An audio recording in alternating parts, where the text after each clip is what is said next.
ஒரு பள்ளி மாணவன் இருந்தான். நல்ல சுட்டி, கொஞ்சம் முரடு. அவனுக்கு எப்படியாச்சும் கிளாஸ் லீடர் ஆகணும் ஆசை. ஆனால் ஸ்கூலில் அவனை யாருக்குமே பிடிக்காது. பட்டு பட்டுன்னு கை நீட்டிடுவான். சொல்கிறதை கேட்டு நடக்க மாட்டான். தனக்கு எல்லாமே தெரியும்னு இருப்பான். ஆனால் வாத்தியார்களை கவர்றதில் கெட்டிக்காரன். அவன் நினைச்ச மாதிரியே கிளாஸ் லீடரும் ஆயிட்டான். அவன் சொல்கிறதை யாருமே கேட்க மாட்டாங்களே, அதனால் இவனை யாருமே லீடராக ஏற்றுக்கலை. இவன் என்ன சொன்னாலும் பேசிக்கிட்டே இருந்தாங்க. ரொம்ப மனவேதனையோடு அவன் அப்பா கிட்ட நடந்ததை சொல்லி அழுதான். அப்பாவோ சரி சரி இதுக்கெல்லாம் அழலாமாடான்னு சொன்னார்.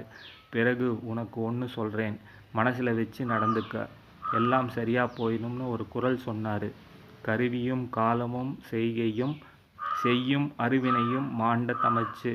நாம் எவ்வளோ பெரிய தலைவராக இருந்தாலும் எந்த முடிவை எடுக்கிறதுக்கு முன்னாடியும் சுற்றி இருக்கிற எல்லாரையும் அவங்க சூழ்நிலையும் புரிஞ்சு எடுக்கணும்.